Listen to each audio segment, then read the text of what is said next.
के चरणों में समर्पित करें। इसके बाद वेद माता, देवी माता, गायत्री माता के पूजन के लिए अक्षत पुष्प इनके यजमान हाथ में ले लेंगे। ओम मायातु वरदे देवी त्रयक्षरे ब्रह्मवादिनी गायत्री छन्दसा मातः ब्रह्मयोनिर् नमोस्तुते। ओम श्री गायत्रे नमः। आवाहयामि स्थापयामि ध्यायामि ततो नमस्कारं करोमि। ओम स्तामया वरदा वेदमाता प्रचोदयन्तां पावमानि विजानं वायु प्राणं प्रजां पशुं कीर्तिं द्रविडं ब्रह्मवचसं मह्यं दत्त्वा व्रजत ब्रह्मलोकम्। सर्वदेव नमस्कारः। गायत्री माता के चरणों में अक्षत पुष्प समर्पित करें। सभी भाइयों बहनों से निवेदन है, कमर सीधी करके वैसे दोनों हाथ जोड़ रखें। देव शक्तियों को दो हाथ जोड़ के नमन वंदन करेंगे।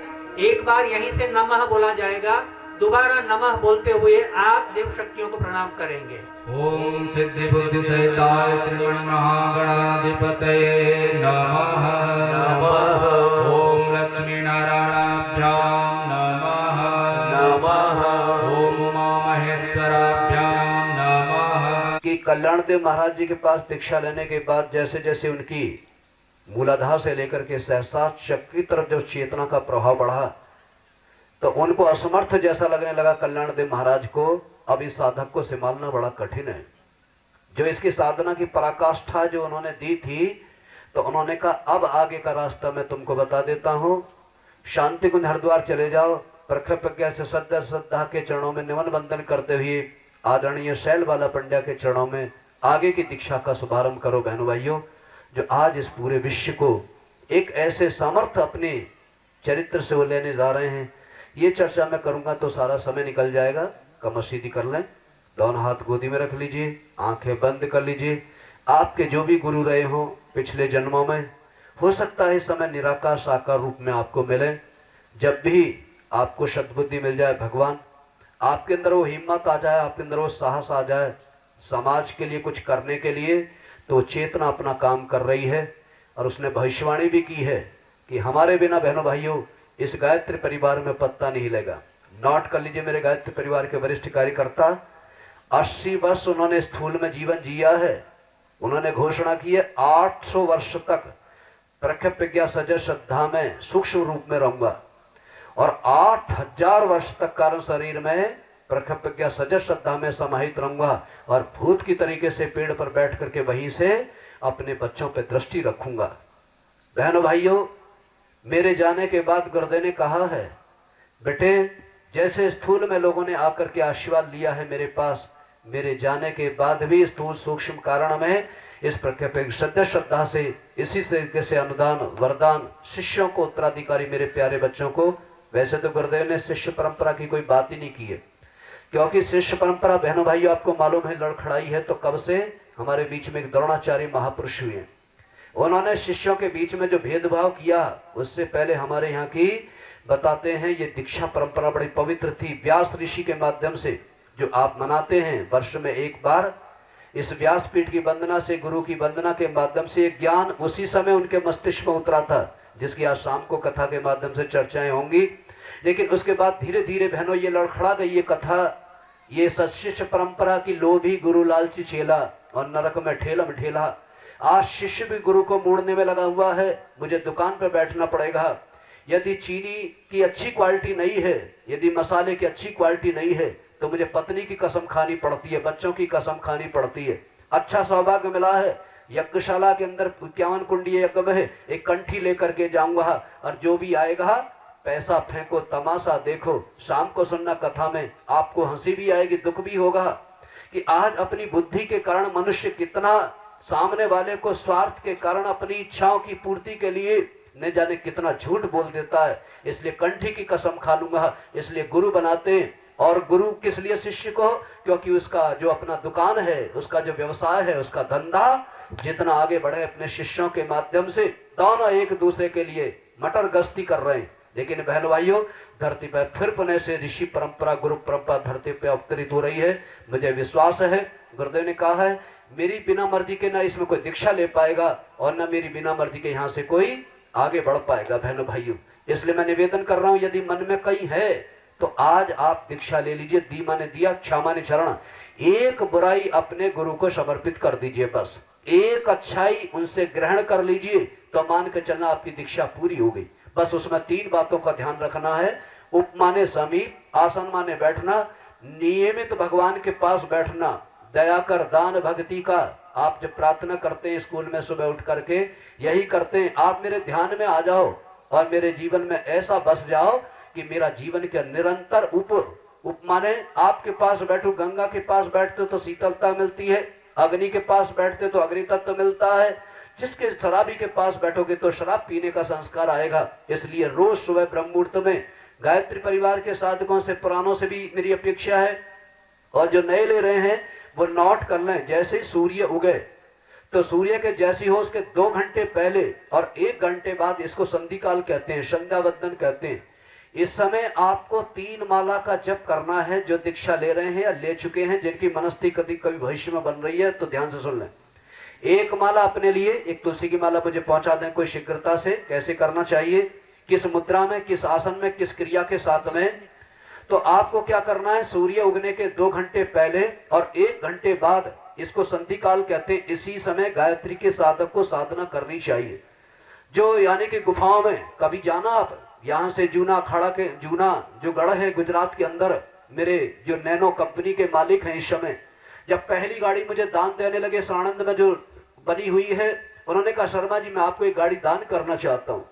मैं गाड़ी नहीं लेना चाहता, गाड़ी तो हमारे पास में बहुत है बहनों भाइयों, जो मेरे गुरु ने दिया है। उन्होंने कहा नहीं आप ले लीजिए। मैंने कहा ठीक है। तो मेरी तो झोली बहुत बड़ी है, मैंने उनको रसीद काट करके दे दी। बहनों भाइयों, उसी दिन के बाद वो गुरुदेव माता जी को बहुत अच्छे से मानने लग गए। क्या कहना चाहता हूँ, उन्हीं के परिवार में मैं 2 दिन के लिए रुका साणंद में, बहनों भाइयों अहमदाबाद के पास में। उनके बड़े वाले पुत्र ने कहा, हे महाराज जी मैं आपको अपने गुरु दिखाना चाहता हूँ। मेरे पिताजी ने भी नहीं देखा, मेरे बाबा ने भी नहीं देखा, मेरे पड़बाबा ने भी नहीं देखा।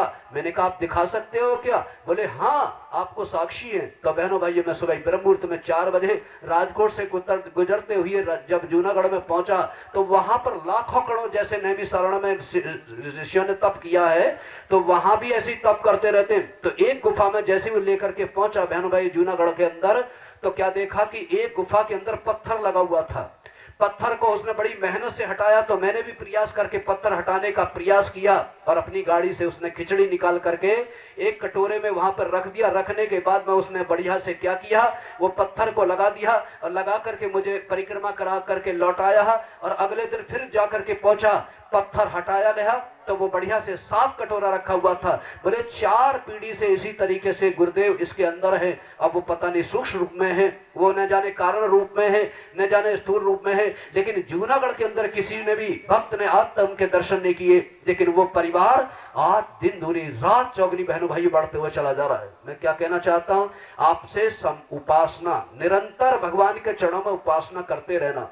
नहीं भाई साहब सुबह तो नहीं कर पाऊंगी क्योंकि बच्चे को मुझे यानी कि भोजन लंच तैयार करना पड़ता है, वैसा मुझे दुकान खोलनी पड़ती है, मुझे यानी चारा देना पड़ता है। तो आप ध्यान रखना 3 घंटे यदि सुबह नहीं कर सकते 1 माला का जप, 3 माला का 2 माला का जप, तो शाम को जब सूर्य अस्त होगा तो आपको क्या करना है, उधर 1 घंटे पहले, सुबह कहा था सूर्य उगने के 2 घंटे पहले और अस्त होने के 1 घंटे पहले, और उधर 2 घंटे बाद शाम को, इसको संधि काल कहते हैं, श्रद्धा कहते हैं। इसी समय आपको 1 माला अपने लिए करनी है, 1 माला अपने परिवार के लिए करनी है, और 1 माला पूरे वसुधैव कुटुंबकम सर्वे भवन्तु सुखिनः सर्वे सन्तु निरामया। हे परमपिता परमात्मा, सबके अंदर सद्बुद्धि देना, सबके अंदर भाईचारा देना, सबकी कुमति को समत्व के रूप बदलना। और आप देखना ये 3 माला आपको इतनी ताकत देंगी कि आपके अंदर वो नशा होगा बहनों भाइयों कि जैसे शराबी को 2 घंटे का शाम को कथा में सुनेंगे, 2 घंटा का नशा होने के बाद में सक्सेना जी अपने घर में बैठे हुए हैं और गांव का एक निकल करके 35 रुपए की थैली को लेकर के और उनकी दरवाजे पे गाली दे करके चला गया। सामने वाला आया, उसने कहा देखा सक्सेना जी क्या हुआ? अरे बोले क्या हो गया? देखो ये छोटा सा गांव का आदमी आपको गाली दे करके गया। बोले इसकी गलती नहीं है, ये 35 रुपए की थैली की गलती है बहनों भाइयों। लेकिन जो अच्छे साधक होते हैं उन्होंने उसको माफ कर दिया, क्षमा कर दिया। शाम को सुनना कथा में विस्तार से बहनों भाइयों। जैसे वो गया, जाने के बाद में रात को शराब के नशे में न जाने किस किस को गाली दी, और जैसे ही सुबह शराब का नशा उतरा बहनों भाइयों, दौड़ करके सक्सेना जी के पास गया और उनके चरणों में जाकर के क्षमा याचना की, क्योंकि उसके समझ में आ गया मैं तो एक मोरी का कीड़ा भी नहीं हूं बहनों भाइयों। लेकिन जिसको एक बार अध्यात्म का नशा चलता है, जैसे सक्सेना जी भाई साहब के जीवन में नशा है, जैसे हमारे मनीष जी के जीवन में, हेमलाल तत्वदर्शी के, हमारे जितने कार्यकर्ता हैं बहनों भाइयों, मैं नाम नहीं याद कर पा रहा हूं और करता हूं तो भूल जाता हूं, पता नहीं क्यों। गुरुदेव ने ऐसा पहली बार मुझे दिया है कि गुरुदेव एक ही बात को बार बार कह रहे हैं कि बेटे अपने लक्ष्य की तरफ इन बहन भाइयों को लेकर के चले गए, और आप देखना धरती पर युग निर्माण होगा तो इसी छत्तीसगढ़ के कार्यकर्ताओं के माध्यम से जो देश के कोने कोने में संविधान करेंगे। लेकिन अभी हमारे कार्यकर्ता संविधान करने जाते हैं, बुरा मत मानना। मैं 3 दिन से बार बार सुन रहा हूँ भाई साहब हमारे गली गली में ऐसे लोग हैं कि भाई साहब ये वादक के रूप में है, ये कर्मकांड के रूप में है, ये प्रवचन के रूप में है। मेरी अंतरात्मा रोने लगती है बहनों भाइयों। मैं क्या बताऊं, जैसे गुरुदेव व्यासपीठ से कहा करते थे, जब मैं ऐसे हाथ उठाता हूं तो मुझे लाखों करोड़ों कार्यकर्ता दिखाई पड़ते हैं, लेकिन जब मैं किसी के व्यक्ति के अंदर झांक करके देखता हूं तो मेरे बेटे आंसू बहने लगते हैं। बस मेरी क्षमा याचना आप लोगों से कि ऐसे संवैधानिक छत्तीसगढ़ से निकलेंगे बहनों भाइयों। और ये कब निकलेंगे? जब उपासना के माध्यम से। और जब उपासना होगी तो आप एक अकेले सक्सेना जी को 15 मिनट के 35 रुपए पे ललका सकते हो, तो फिर आप दुनिया को ललका सकते हो बहनों। क्विट इंडिया अंग्रेज भारत छोड़ो, ये साधना की ताकत जब 24 घंटे आती है व्यक्ति को, तो ये 15 मिनट 20 मिनट का नशा नहीं, ये 24 घंटे पाया जी मैंने राम रतन धन पायो। कोई कहे महंगो, कोई कहे सस्तो, तियो तराजू तोल लियो गोविंदो मूल। आपको विश्वास नहीं है भगवान के ऊपर, लेकिन मैं आपको डंके की चोट पे कह रहा हूं, यदि भगवान पर आपको विश्वास हो गया बहनों भाइयों, तो आप धरती को फाड़ करके अपना संकल्प पूरा कर सकते हो। तो उपासना। नंबर 2, उपासना तो बहन भाइयों 15 मिनट की हो जाएगी, 10 मिनट की हो जाएगी, आधे घंटे की हो जाएगी, लेकिन 24 घंटे अपनी साधना बना करके रखना। जब मैं पहली बार आया, मेरी दाढ़ी मूछें भी नहीं आई थी बहनों भाइयों। शांति को से मुझे कहा गया, मैंने 9 दिन का शिविर भी नहीं किया है, मैंने 1 महीने का भी शिविर नहीं किया था।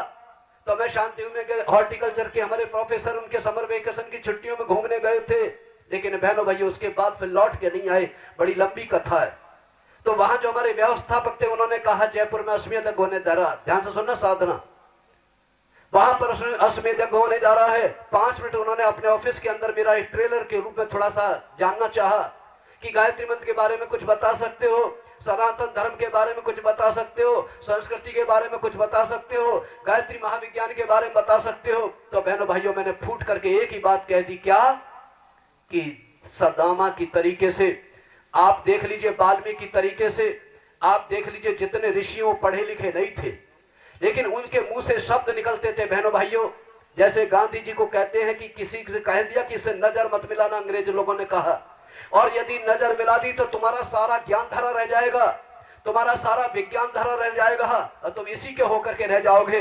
मैंने कहा मैं जहां भी जाऊंगा और मेरे सामने कोई भी बहन भाई बैठे होंगे, मुझे गायत्री महामंत्र आएगा नहीं आएगा, मुझे भागवत कथा नहीं होगी, लेकिन मैं विश्वास दिलाता हूं आपको लाखों करोड़ों। और मैंने उसी दिन संकल्प लिया कि मैं 108 IAS 2026 में गुरुदेव के चरणों में समर्पित करूंगा। और इस समय 95 IAS मेरे गुरुदेव के विचारों के माध्यम से छोटे छोटे बच्चे निकल के यहाँ भी कोई बैठे हो तो संकल्प ले लेना कि घर में से निकल करके वो लड़के 885 मेरे 95 लिस्ट बन चुकी है, 108 नजदीक पहुंच रही है। मैं आपसे क्या कहना चाहता हूं, ये आपकी अंदर की साधना होगी तो कैसे।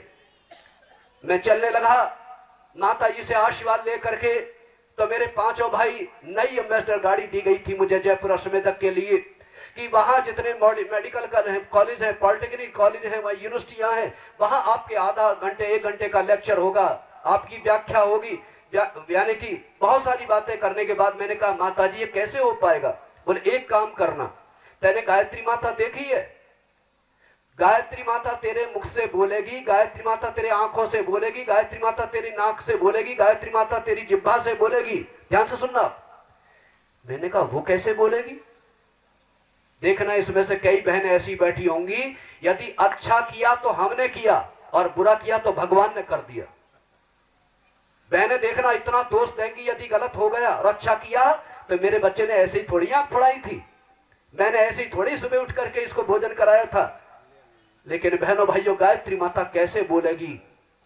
मैंने कहा माता जी बताओ कैसे बोलेगी? बोले तेने गायत्री माता देखी है? मैंने कहा माता जी मैंने तो नहीं देखी अभी तक गायत्री माता।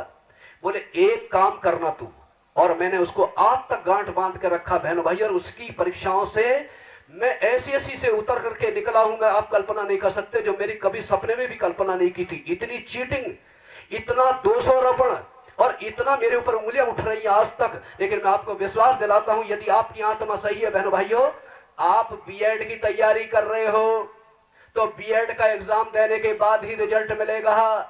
प्राइमरी की तैयारी कर रहे हो तो प्राइमरी के बाद ही डिग्री का रिजल्ट मिलेगा। और एमएससी की तैयारी करोगे और एग्जाम में नहीं बैठोगे तो डिग्री नहीं मिलेगी। जितने कठिन संकल्प लोगे उतनी ही भगवान आपकी परीक्षा लेगा। आसानी से अपनी रिद्धियां सिद्धियां नहीं देता। आप किसी को 100 रुपए देते हैं तो कैसे देते हैं? किसी को आप बीच में माध्यम बनाते हैं, आपको ये विश्वास है सामने वाला मेरा पैसा समय से दे देगा, ब्याज सूद के साथ, तो तभी देते हैं। तो भगवान अपनी रिद्धियां सिद्धियां कैसे दे देगा? वो तभी देगा जब आपके ऊपर विश्वास होगा कि ये वास्तव में कुछ करने के लिए इनका दुरुपयोग नहीं करेगा शक्तियों का। तो मैंने कहा माता जी मुझे बताइए कैसे बोलेगी? बोले जैसे ही तू जिस गली में जाएगा, जिस गांव में जाएगा, जिस यूनिवर्सिटी में जाएगा और तुझे वहां सबसे ज्यादा कोई सुंदर कन्या लड़की दिखाई दे जा 16-17 साल की, तो समझ लेना यही विश्व माता देव माता गायत्री है। बस उसी दिन के बाद मैंने प्रार्थना कर ली भगवान से, और आज मैं आपसे भी प्रार्थना कर रहा हूं कि गायत्री माता की यहाँ स्थापना हुई है बहनों भाइयों, आज आपसे हाथ जोड़ करके प्रार्थना है। वो तो पत्थर की मूर्ति है गायत्री, लेकिन साक्षात ये जो मेरी बेटियां मेरी बहनें हैं, इनके अंदर गायत्री माता के साक्षात दर्शन करना, तो मान कर चलना आपकी साधना सफल हो गई। अपनी साधना, ताली नहीं बजाई किसी के मन में है। वैसे तो हमारे यहाँ परंपरा नहीं है ताली बजाने की, और मैं कहना भी नहीं चाहता कभी, लेकिन इस बात पर कोई ताली नहीं बजाता, क्योंकि अपने मियाँ मिट्ठू बनते हैं सब लोग आकर के। अभी समय नहीं है शाम को सुनना, ये भी एक आ गए ऐसे यहाँ पर जो आता है अपनी बातें करने लगता है। ये भी 3 दिन से अपने गुरु की बात कर रहे हैं, तो एक लड़का उठ करके चल दिया। बोले दिमाग खराब कर दिया इस आदमी ने, तो 3 दिन से एक ही बात बार बार कर रहा है। और बहनों भाई चल दिया, और बराबर के लोगों ने कहा क्यों जा रहे भाई, तुम तो बढ़िया से पीला कपड़ा पहने हो, तुम तो शराब तो पीते थे, बीड़ी पीते थे, सिगरेट पीते थे, लेकिन तुम इस प्रांगण में आकर के यज्ञ में बैठ गए। अरे बोले बैठ तो गया, लेकिन क्या बताऊं, मैं तो जब से जन्म लिया हूं, जो आता है कथा के माध्यम से, अपनी भागवत के कथा के माध्यम से, अपने दुनिया भर की बातों से अपनी चर्चाएं करता है, कोई वास्तव भगवान की चर्चा करना ही नहीं चाहता। अरे बोले भैया 10 मिनट आधा घंटा लगेगा, ज्यादा नहीं लगेगा, आज तो शाम को बड़ा महत्वपूर्ण कार्यक्रम है, तुम बैठ क्यों नहीं जाते? बोले मैं बिल्कुल नहीं बैठूंगा। ध्यान से सुनना, एक झटके में भगवान मिलेगा यदि गायत्री माता की कृपा तुम्हारी होगी। कृपा हुई ता पर कृपा करे सब कोई। बहन भाई उठ के चल दिया, और उठ करके चल करके गली में कहता चला गया, धरती पर भगवान नाम की कोई चीज नहीं है, ये सारी की सारी दुनिया पागलों की दुनिया बन चुकी है। यानी इन्होंने स्वयं भगवान के दर्शन नहीं किए, लेकिन दूसरों को दिखाना चाहते हैं। और जाते जैसे ही बहनों भाइयों इस गांव से उस गांव में पहुंचा, जिस गांव में ठहरे हैं गौड़ा में, तो क्या देखा, एक कुत्ता आया दौड़ा दौड़ा, और जो वहां शिव मंदिर बना था तो दौड़ करके उसके ऊपर पेशाब करने लगा शिवलिंग पर। अरे बोले बाप रे बाप, हद तेरी की भैया, जो अपनी रक्षा नहीं कर सकता वो हमारी क्या रक्षा करेगा? वो पागल नाम का व्यासपीठ पर बैठ करके कह रहा है भगवान धरती पर है, और फिर तो उसका दिमाग और खराब हो गया। ध्यान से सुनना, और इतना दिमाग खराब हुआ उसका कि भगवान नहीं है, और यदि भगवान है तो आज गौड़ा से मैं निकल रहा हूं परिव्राजक बन करके। आज मैं गौड़ा से निकल रहा हूं, यहां से बहुत सारे वादक निकले, बहुत सारे कर्मकांडे निकले, बहुत सारे संस्कारित प्रवचनकर्ता निकले शांति कुंज में, लेकिन मैं भी निकल करके जा रहा हूं आज इस गांव से, और दुनिया को बताऊंगा कि गायत्री नाम की कोई शक्ति है या नहीं, यानी भगवान धरती पर कोई है नहीं है। और जैसे ही बहनों भाई चल दिया तो सारी दुनिया के अंदर घूमा, लेकिन उसको कहीं भगवान नहीं मिला।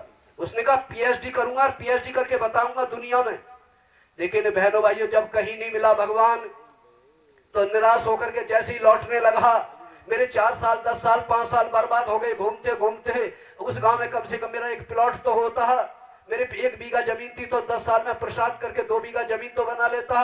मेरे पास 1 गाय थी तो 5 गाय होती कम से कम।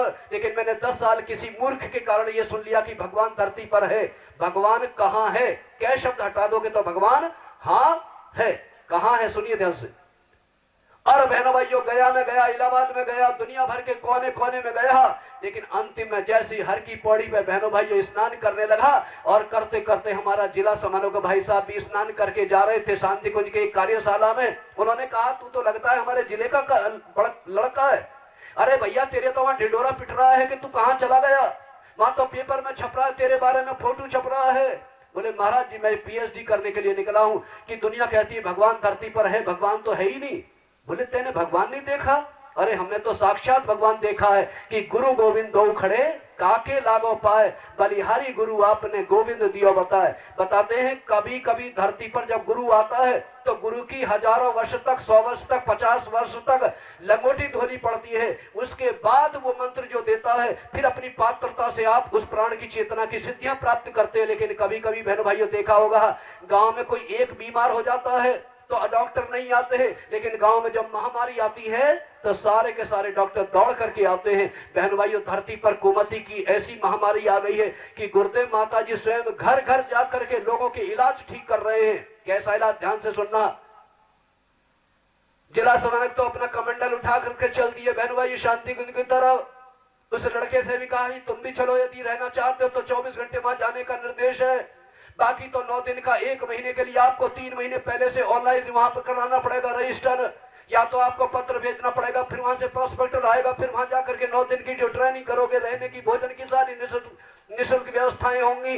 लेकिन 24 घंटे वहां कोई भी जा सकता है। लेकिन हमारे गायत्री परिवार के शक्तिपीठ के लोगों का एक पत्र लिखा करके जाएंगे तो आपकी रहने की, भोजन की, सब कुछ निःशुल्क व्यवस्था होगी। बाकी वहां सारा एक नियम है। उसने कहा मैं नहीं जाऊंगा 24 घंटे भी। महाराज जी, भाई साहब, बाबूजी और बहनों भाइयों चल दिया ऋषिकेश की तरफ। ध्यान से सुनना। और जैसे ऋषिकेश की तरफ चला तो सुबह ही सुबह ब्रह्ममुहूर्त 4 बजे पहुंच गया दौड़ करके। इतना उसके अंदर आग लगी थी भगवान को पाने के लिए, भगवान की सच्चाई जानने के लिए, भगवान को दुनिया को बताने के लिए। और जैसे ही बहनों भाइयों लक्ष्मण झूला पर पहुंचा, वरिष्ठ कार्यकर्ता ध्यान से सुनना, जैसे ही वो लक्ष्मण झूला पे पहुंचा तो पहुंचने के बाद सामने उसे क्या दिखाई दी? राम झूला। तो तुरंत उसके अंदर एक मन में विचार आया कि राम और श्री राम एक हैं, दुनिया जान न पाई, दोनों ने ही एक तरह की रामायण दोहराई। जैसे मैं चंद्रपुर तीर्थ के स्थान पर आया बहनों भाइयों, मैं 30 साल में कभी इतना दुखी नहीं हुआ। जो 3-4 दिन से मेरे अंदर एक आग भड़क रही है कि एक भी कोई ऐसा व्यक्ति आज दीप यज्ञ के अंदर ये सौगंध कर ले कि मैं बलि किसी भी जीव की नहीं दूंगा। आप में से कोई बैठे जिन्होंने आज तक ना दी हो? पहले तो ऊपर हाथ करें। ऐसे कितने लोग हैं जिन्होंने आज तक एक भी जीव की बलि नहीं दी? अरे वाह, ताली बजाई, बहुत सुंदर। मैं तो ये समझ रहा था कोई भी ऐसा नहीं। यहां कोई ऐसे बैठे हैं जिन्होंने दी है? प्रांगण में कभी झूठ नहीं बोलना चाहिए। यज्ञशाला में कोई बात नहीं, गलती हो गई सो हो गई। कितने लोग हैं? हाँ, हाथ उठे, नीचे हाथ। तो आपसे हाथ जोड़ के प्रार्थना है, शाम को दीप यज्ञ में आज कसम खानी है आपको, ना तो मैं करूंगा और ना करने के लिए किसी को प्रेरणा दूंगा। आपने किसी एक जीव की हत्या की है, बताते हैं 3 जन्म तक प्रायश्चित करना पड़ता है उसका। गलती हो गई सो हो गई, कोई बात नहीं, अब 3 जन्म इसी के लिए। क्योंकि आपको मालूम होगा विवेकानंद के साथ जो 11 लोगों की टीम थी, ये सारी चर्चाएं मैं शाम को करना चाहता हूं। सारे के सारे लोगों ने बैठ के कहा था विवेकानंद के साथ, गुरुजी ने कहा मैं चाहता हूं तुम्हें इसी जन्म में मुक्त कर दूं, लेकिन बेटे तुम में से सारे मुक्त नहीं हो पाएंगे, और बार बार मुझे बैल का, गधे का जन्म लेना पड़ेगा। जब तक तुम्हें मुक्त नहीं कर दूंगा इस संसार में, ब्रह्मांड से, तब तक मैं बार बार धरती पर जन्म लेता रहूंगा। बहनों भाइयों, बार बार गुरुदेव का ये संकल्प है अपने बच्चों को मुक्त करने के लिए। आप सौभाग्यशाली हैं। मान के चलना गलती हो गई, भटका हुआ व्यक्ति शाम को लौट कर आ जाए तो भटका हुआ नहीं कहते। आप संकल्प लेना, ठीक है? काय का संकल्प लेना है? उसी लड़के के तरीके से आप दुनिया को बताना जाकर के। तो क्या देखा बहनों भाइयों? 4 बजे ब्रह्ममुहूर्त में देखा चौबे जी के लड़के आ रहे थे। कहां से आ रहे थे? अपने गुरुजी को प्रणाम करने के लिए गए थे। लेकिन जैसे ही गुरुजी के प्रणाम वो जाते थे स्कूल में, तो पहले गुरुजी को प्रणाम करके जाते थे। गुरु कौन है? पहली माँ है, फिर पिताजी है, फिर हमारे शिक्षक है, और फिर आध्यात्मिक गुरु होता है जो तप की, पुण्य की शक्ति देता है। साधना की मैं चर्चा कर रहा हूं बहनों भाइयों। तो उन्होंने कहा दर्शन करके आ गए। अरे बोले क्या बताएं, आज तो इतने नाराज हैं भाई हमारे गुरुदेव, आज तो इतने पीड़ित हैं, दरवाजा नहीं खोला। उन्होंने कहा बेटे मैं फलाने का लड़का हूं। उन्होंने कहा तुम चाहे जिसके लड़के हो। अरे बोले हमारी 4 पीढ़ी से आप गुरु हैं। बोले बेटा चले जाओ, आज मैं तुम्हारे लिए दरवाजा नहीं खोलूंगा। और बहनों भाइयों, बच्चे निराश होकर के लौट रहे थे। वो जो घोड़ा का जो एक बच्चा था निकल करके गया था। उन्होंने कहा मैं जा सकता हूं क्या आपके गुरुदेव के पास में? अरे उधर झांकना मत, तेरे तो हाड़ गोड़ तोड़ देंगे। वो क्यों? क्योंकि हम तो गुरु के गुरु, हमारे पिताजी के बाबा के गुरु हैं और तुझे तो जानते भी नहीं है। अरे भैया कहीं दूर से ही बता दो कहां पर है तुम्हारे गुरुदेव। बोले इस सामने जो बगीचा दिखाई दे रहा है इसके अंदर उनकी कुटिया है, उसमें जा करके बैठे हुए हैं। अरे भैया उधर झांकना मत। चौबे जी के लड़के दौड़े, ये मानेगा नहीं। और चौबे जी के लड़के अपने घर की तरफ दौड़े और वो जो घोड़ा का जो बच्चा था गौरा का, वो धीरे से जा करके पहुंचा जैसी झोंपड़ी के अंदर, उस बगीचे के अंदर। तो बाहर से दरवाजे पर बंद था, अंदर से भी बंद था। उसने कुंदे को खोला, खोल करके जैसी आवाज लगाई, अंदर से आवाज आई, कौन? ध्यान से सुनना। अंदर से बैठा हुआ 36 घंटे से 48 घंटे से, जैसे 3 दिन से मुझे भोजन अच्छा नहीं लग रहा, यहाँ पर मुझे नींद नहीं आ रही, एक क्षण भी आप सोच नहीं सकते कि 1 सेकंड भी मैं नहीं सो पाया हूं 3 दिन में अभी तक। यहाँ पर वो आत्माएं जो यहाँ चीत्कार कर रही है चारों तरफ, जीव हत्याओं को होने के बाद में वो रात दिन मर मिट रही है बहनों भाइयों, लेकिन उनको मुक्ति नहीं मिल रही है। वो कौन करेगा? जिसने गड्ढा खोदा है उसी को भरना है। उसको गेहूं बोया तो गेहूं काटोगे, और बबूल बोया है, ये आप ही को इसका प्रायश्चित करना है। कैसे करना है? आपने 1 हत्या की है तो 50 की आपको सुरक्षा करनी पड़ेगी, 108 की आपको रक्षा करनी पड़ेगी, तब आप इसका प्रायश्चित हो सकता है मिल जाए, नहीं तो मैं नहीं कह सकता कि मिलेगा। 3 पीढ़ी तक आपको बार बार, जब तक अपना ऋण न ले, एक बार आपके भी गर्दन पर जब तक वो स्वयं मनुष्य का धारण रूप न करके, या शेर का रूप धारण न करके, हाथी का धारण न करके, जब तक आपकी गर्दन को भी अलग नहीं कर देगा वो, तब तक आपको जन्म लेना पड़ेगा। एक बार तो आपको उसका कर्ज चुकाना ही पड़ेगा। ऐसा मत सोचना आपने जिसकी गर्दन पे चलाई है तलवार, आपकी गर्दन पे भी चलाने के लिए वो तैयार है। आज सुनना कर्म के फल के सिद्धांत के साथ शाम को कथा में। भगवान अपने पिता दशरथ को नहीं बचा पाए, हमारा आप तो होते कौन है? और बहनों भाइयों, जैसे ही बार बार कुंदा खड़खड़ाने लगा, अंदर से आवाज आने लगी, कौन? अरे बोले मैं यही तो जानने आया हूं, मैं हूं कौन? तुरंत बताते हैं गुरुदेव अंदर से दौड़े और दौड़ करके जैसी दरवाजा खोला, तू आ गया। 4 दिन से मैं रात दिन परेशान हूं कि बहनों भाइयों, गुरु क्या करता है? अपने शिष्य को खींचता है। गुरु शिष्य को गुरु वर्ण नहीं करना पड़ता, गुरु स्वयं शिष्य को वर्ण करता है। और ये सौभाग्यशाली हैं। बताते हैं वो बाहर कौन खड़ा था? उस घोड़ा का गांव का लड़का, मूल शंकर नाम का लड़का खड़ा था। और अंदर कौन खड़े थे? विरजानंद के अंधे गुरु। और दोनों मिल गए तो दयानंद सरस्वती बन गया वो बालक, और वो विश्व विख्यात आर्य समाज का संस्थापक बना। बोलिए यज्ञ भगवान की, वेद भगवान की। स्वयं गुरु खींचता है तपस्या से। अब मैं कितनी चर्चा करूं, आगे चर्चाएं होंगी क्योंकि कम समय है। अपने हाथ सब ऐसे कर लीजिए एक बार, सब लोग 5-10 मिनट के अंदर सभी हमारे वरिष्ठ कार्यकर्ता बैठ जाएं। वो भी अपनी बैठ जाएंगे। जल सेवा अभी बंद कर दी जाए, दीक्षा रिन्यू करा लें अपने सभी वरिष्ठ कार्यकर्ता। आप भाव करिए जैसे मेखला बांधते हैं ना, जैसे कोपीन। आपने देखा होगा जब बच्चे का जन्म होता है तो काले धागे की तगड़ी पहनाते हैं। ये क्या है? जैसे फौजी को बेल्ट लगाने के बाद ही उसके अंदर एक शक्ति आती है, एक ऊर्जा आती है, एक साहस आता है कि मैं इस भारत का सैनिक हूं। आप भी संस्कृति के सैनिक है बहनों भाइयों, हम सनातन धर्म के रक्षक हैं। हम भी ऐसी छावनी शांति कुंज हरिद्वार को गुरुदेव ने स्थापित की है शांति कुंज के रूप में। कोई आश्रम नहीं है, वो कोई धर्मशाला नहीं है, वो कोई होटल नहीं है, वो कोई लॉज नहीं है। वो इस युग की धर्मशाला के रूप में नहीं, एक क्रांतिकारियों की छावना है, फौजियों की बहनों भाइयों, जो हमारी संस्कृति की रक्षा के लिए हमको प्रेरित कर रही है। ओम एयं दे रक्तम परिबाधमानः वर्णम पवित्रम पुनते महागात प्राणापानाभ्याम बलमाददान स्वसा देवी सुभगा में खले अम्मा। दोनों हाथ जोड़ लीजिए। भगवान करे आपकी उपासना और आपकी साधना निरंतर अच्छे से बन सके।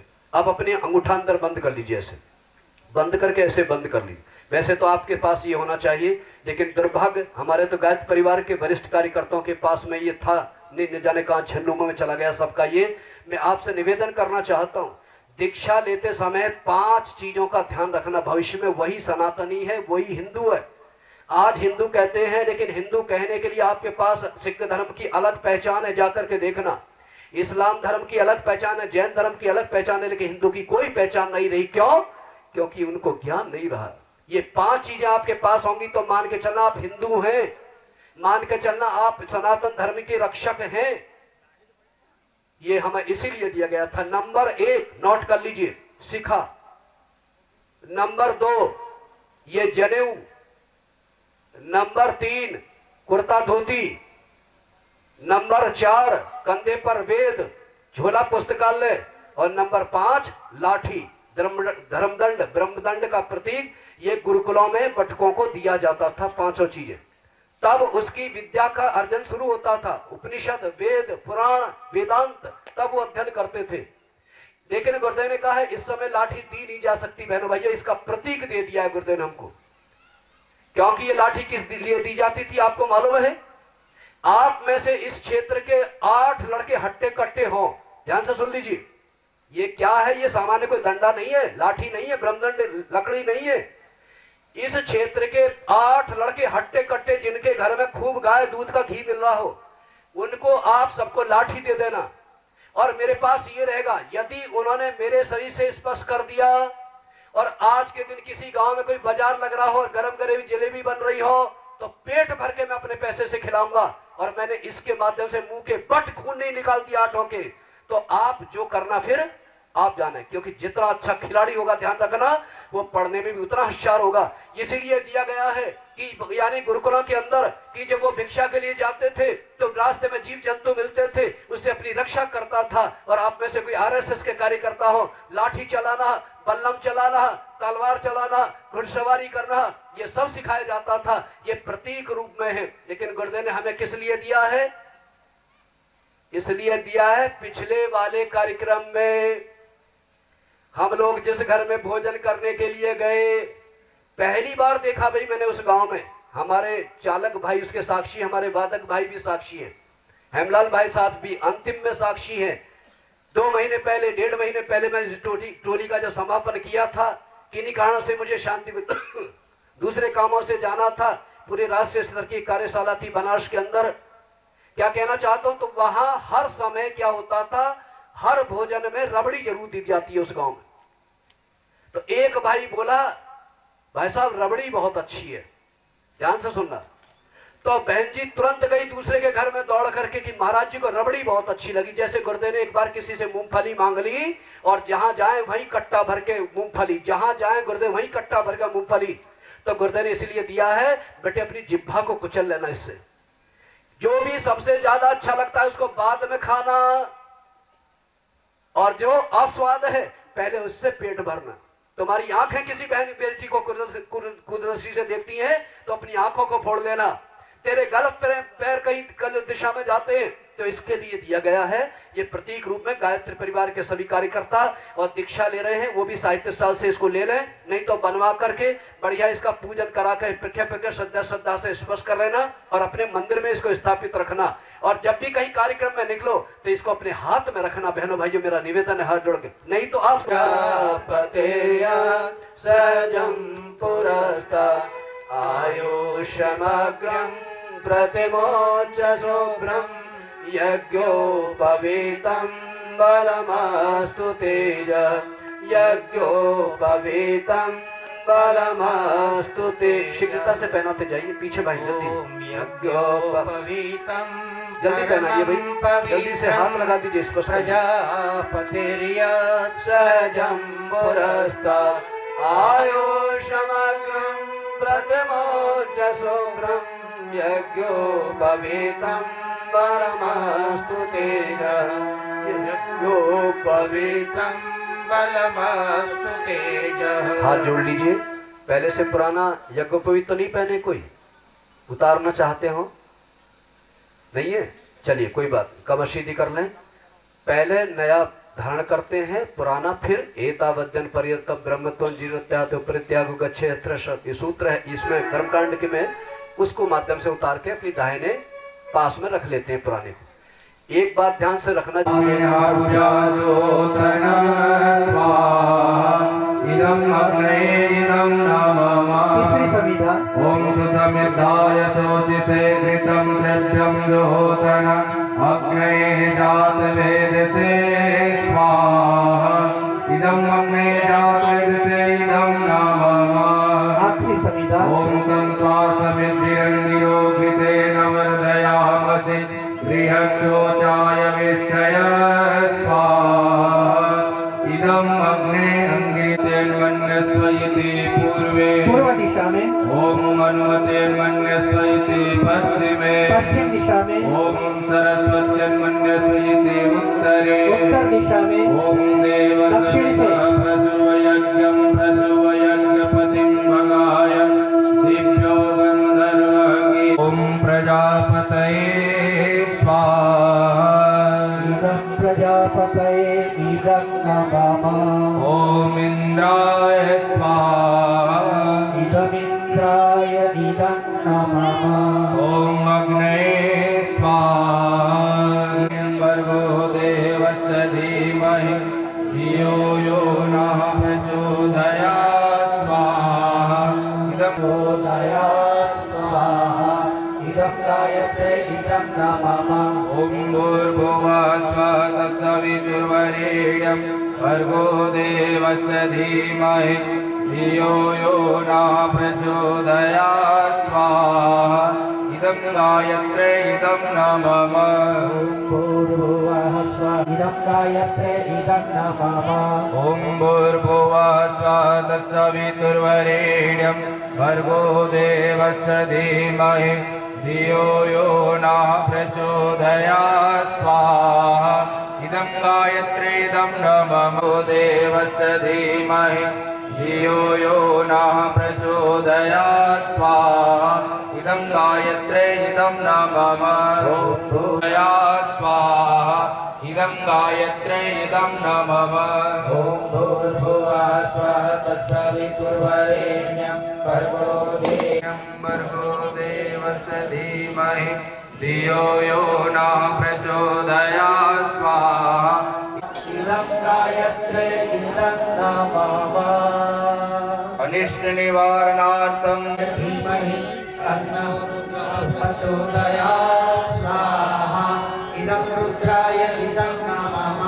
ओम पंचवक्त्राय विद्महे महादेवाय धीमहि तन्नो रुद्रः प्रचोदयात् स्वाहा। इदं रुद्राय इदं नमः। ओम दयात् स्वाहा। इदं रुद्राय इदं नमः। सूर्य गायत्री मंत्राहुतिवे इदं सूर्याय इदं नमः। महाकाल गायत्री मंत्र। स्वास्थ्य लाभ हेतु वैसे ही चिरंजीवी धीरज, चिरंजीवी सुमन के स्वास्थ्य लाभ और स्वर्गस्थ दामोदर पटेल को जो भूमि दाता है, एक दिवंगत आत्मा की शांति के लिए महामृत्युंजय मंत्र से, इसीलिए भगवान से प्रार्थना करते हैं कि हे भगवान, हमारे पर्यावरण को आप ठीक करो और इसके लिए हमारी भी आवश्यकता जो पड़ेगी हम भी इसके लिए कार्य करेंगे। दोबारा स्वाहा। ओम चराचरेभ्यः स्वाहा। ओम सरीसृपेभ्यः स्वाहा। इदं पर्यावरण स्वाहा। ओम सर्ववैपुण्यकं स्वाहा। ओम त्वमेव सर्वं मम देव देव त्वमेव सर्वं मम देव देव। जिन्होंने दीक्षा ली है, पास में आपकी पूजा की थाली हो तो वहां से अक्षत को अपने हाथों में लेना है, शीघ्रता से सभी बहन भाई जो जहां बैठे हैं उन्होंने यदि दीक्षा का क्रम पूरा किया है। अब आपको एक बुराई छोड़नी है, ध्यान से सुन लें, और एक अच्छाई धारण करनी है। जितने बहन भाई यहाँ बैठे हैं, और आपको क्या करना है, मैं 3 दिन से 4 दिन से एक चीज देखी मैंने, कार्यक्रम तो मैंने बहुत बड़े बड़े विराट रूप देखे, लेकिन यहाँ के भाइयों में जो शालीनता है वो कहीं दिखाई नहीं पड़ी मुझे धरती पर।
पंखा या तो अपने हाथ को पंखा बनाकर यज्ञ भगवान को प्रज्वलित किया जाए मंत्र के साथ।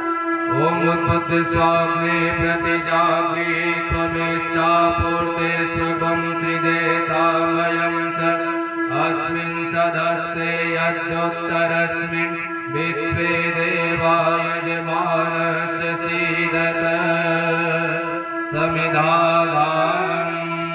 आपकी थाली में 4 समिधा होगी। पहली समिधा लेंगे, बीच वाली 2 अंगुली अंगुष्ठ दोनों सिरों को घिमो निरंजन जग पालन करती मार्ग पालन करती दुख शोक भय क्लेश कलह दारिद्र्य दंड हरती जयति जय गायत्री माता ब्रह्मरूपिणी प्रणत पालिनी जगत धात्री अम्बे मां जगत धात्री अम्बे भव भय हारी जगत काली सुखदा जगदम्बे।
त्वमेव सर्वं मम देव।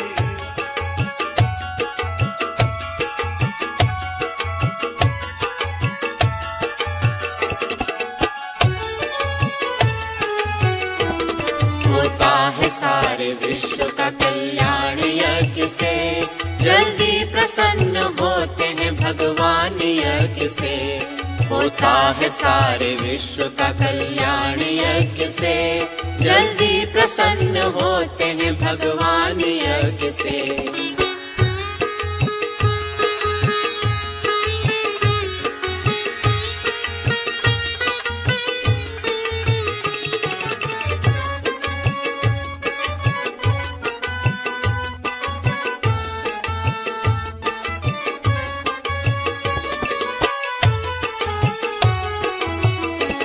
ऋषियों ने ऊंचा माना है स्थान यज्ञ का, समझो महान ज्ञान और विज्ञान यज्ञ का। ईश्वर है यज्ञ रूप, विश्व यज्ञ रूप है, जीवन है यज्ञ, यज्ञ की महिमा अनूप है। देवत्व प्राप्त करता है, देवत्व प्राप्त करता इंसान यज्ञ से, जल्दी प्रसन्न होते हैं भगवान यज्ञ से। होता है सारे विश्व का कल्याण यज्ञ से, जल्दी प्रसन्न होते हैं भगवान यज्ञ से।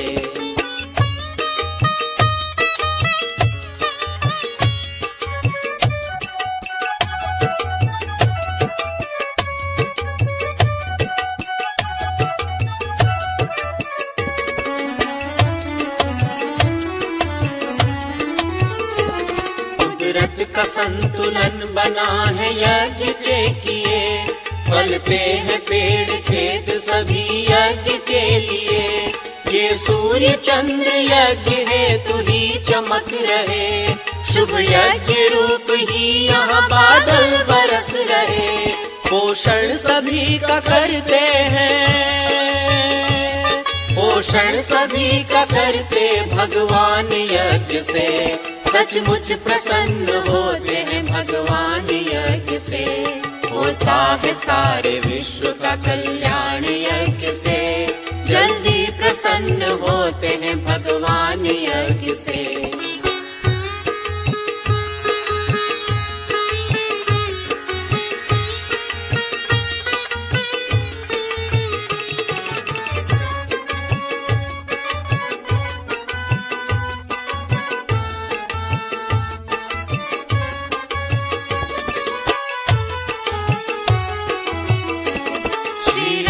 कृष्ण ने किया सत्कर्म यज्ञ था, भगवान बुद्ध ने किया शुभ ज्ञान यज्ञ था।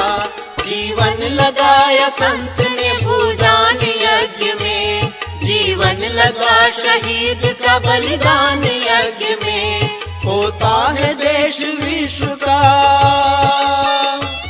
होता है देश विश्व का उत्थान यज्ञ से, जल्दी प्रसन्न होते हैं भगवान यज्ञ से। होता है सारे विश्व का कल्याण यज्ञ से, जल्दी प्रसन्न होते हैं भगवान यज्ञ से।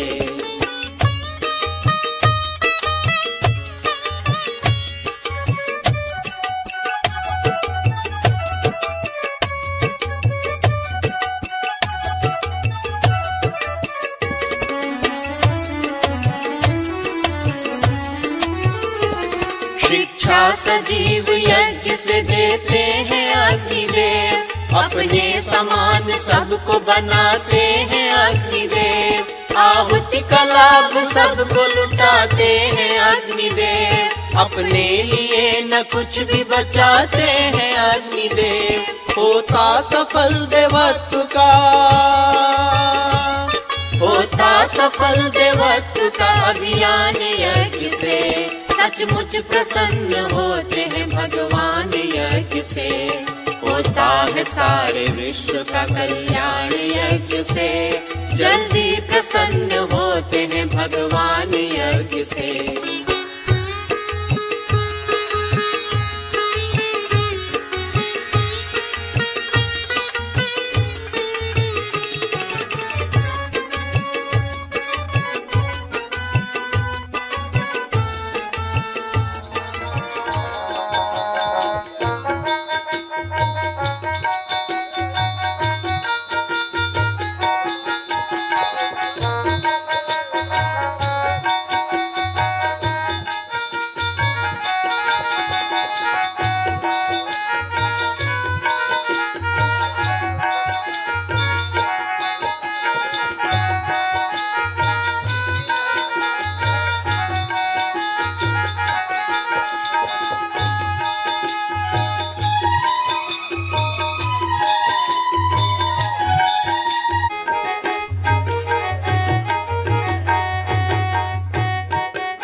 यस्वादमृतं हन्ते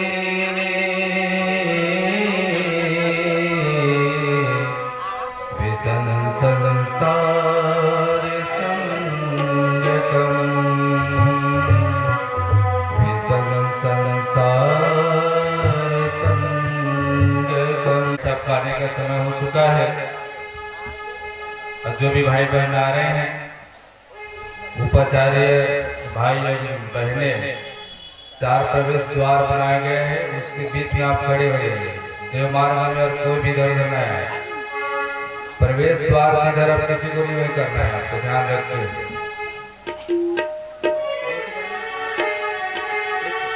गुरु की प्रखर प्रेरणा से मां हमको जीवन दृष्टि मिली, तेरी करुणा के सिंचन से अंतर्मन की कली खिली, तेरी गरिमा में छब के अनुरूप सपूत कहाएंगे,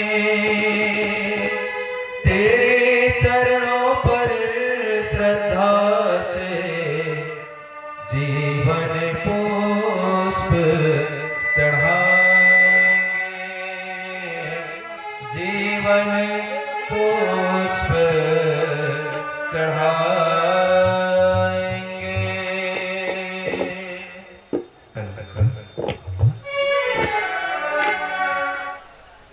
कोटि के प्राण तुम, गुरु पितु मातु समान, कोटि कोटि है नमन प्रभु, युग से संत महान, कोटि कोटि है नमन प्रभु, युग से संत महान।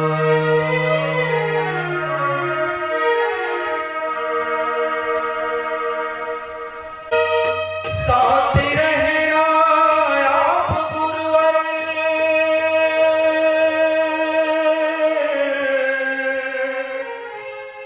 उंगली थामे साथ चलना, समर को हम जीत लेंगे, हृदय में तुम शरण धरना, गुरुवर रहे साथ में हरदम,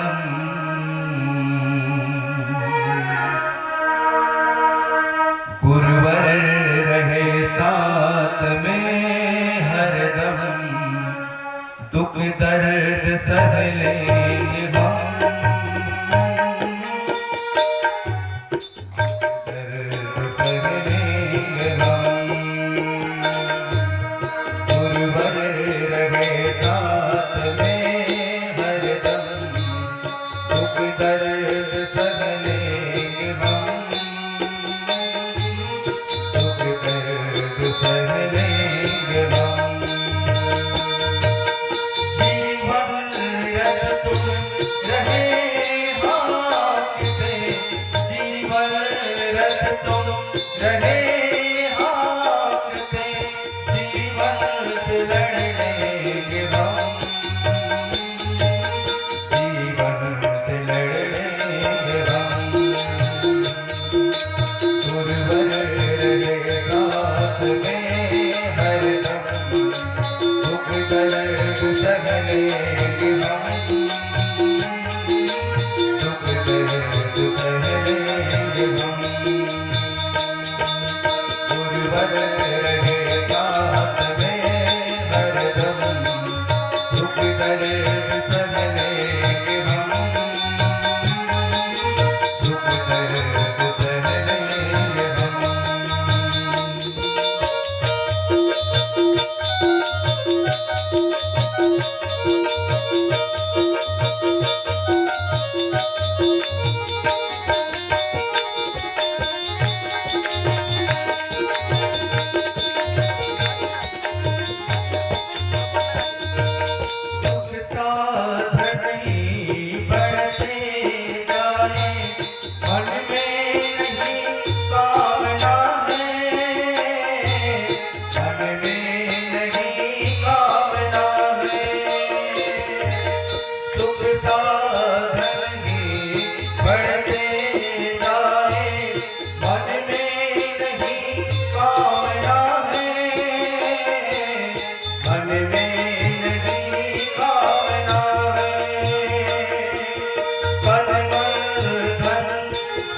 रहे समर्पित गुरुवर की याचना है,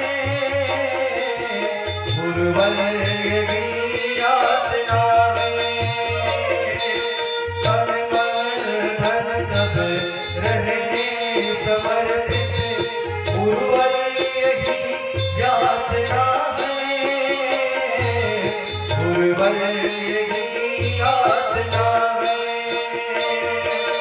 नैया की पतवार थाम लो, नैया की पतवार थाम लो, भव सिंधु तरेंगे हम, भव सिंधु तरेंगे हम। गुरुवर के साथ में हरदम दुख कर सह लेंगे हम, दुख कर सह लेंगे हम।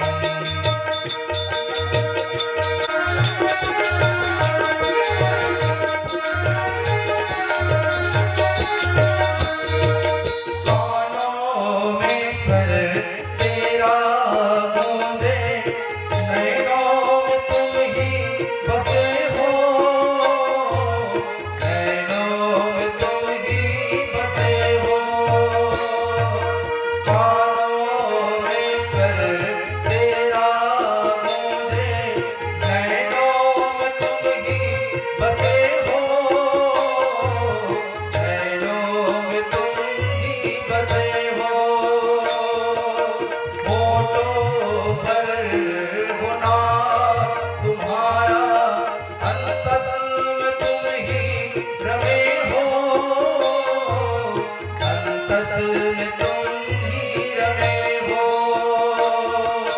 होठों पर गुना तुम्हारा, अंतस में तुम ही रमे हो, अंतस में तुम ही रमे हो। सब प्रेरणा आप देते रहना, सब प्रेरणा आप देते रहना, दुनिया पकड़ लेंगे हम, दुनिया पकड़ लेंगे हम। गुरुवर के साथ में हरदम दुख दर्द सह लेंगे हम, दुख दर्द सह लेंगे हम।